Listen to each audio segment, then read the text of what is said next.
Blouses కైనా dresses కైనా పొడవు వెడల్పులు ఈజీగా తెలుసుకోగలము. కానీ బిగినర్స్ లో ఉండే బిగ్గెస్ట్ డౌట్ ఏంటి అంటే షోల్డర్ లెంత్ ఎంత పెట్టాలి, ఆర్మ్ హోల్ డౌన్ ఎంత తీసుకోవాలి అని. బిగినర్స్ లో ఉండే ఈ బిగ్ డౌట్ ని క్లియర్ చేయడానికి ఈజీ మెథడ్ ని షేర్ చేస్తున్నాను. ఒక పర్సన్ కి బ్లౌజ్ అయినా డ్రెస్ అయినా బోట్ నెక్ లో స్టిచ్ చేయాలి అంటే ఆ పర్సన్ ఫుల్ షోల్డర్ ని మనం మెజర్ చేసుకుని వచ్చిన హాఫ్ ని షోల్డర్ లెంత్ కోసం మార్క్ చేసుకోవాలి. హాఫ్ ఎందుకు మార్క్ చేసుకోవాలి అంటే క్లాత్ ని మనం 2 ఫోల్డింగ్స్ మీద తీసుకున్నాం కాబట్టి షోల్డర్ ని కూడా 2 ఫోల్డింగ్స్ మీదే మార్క్ చేసుకోవాలి.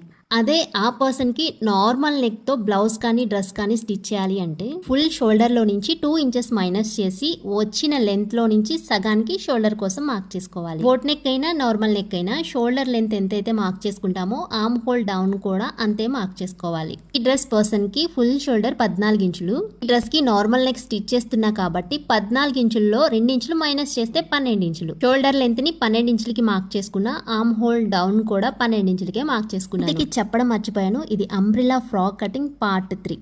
ఆర్మ్ హోల్ డౌన్ ని ఇలా ఎల్ షేప్ లో డ్రా చేసుకున్న తర్వాత ఈ స్కేల్ తో ఇక్కడ రౌండ్ షేప్ అనేది డ్రా చేస్తున్నాను. ఇప్పుడు బిగినర్స్ లో వచ్చే ఇంకొక డౌట్ ఏంటి అంటే ఈ కార్నర్ లో ఎంత పెట్టి మనం రౌండ్ షేప్ మార్క్ చేసుకోవాలి. ఈ కార్నర్ లో మనం ఎంత పెట్టి రౌండ్ షేప్ మార్క్ చేసుకోవాలి అనేది మనం పెట్టే షోల్డర్ లెంత్ ని ఆర్మ్ హోల్ డౌన్ ని బట్టి ఉంటుంది.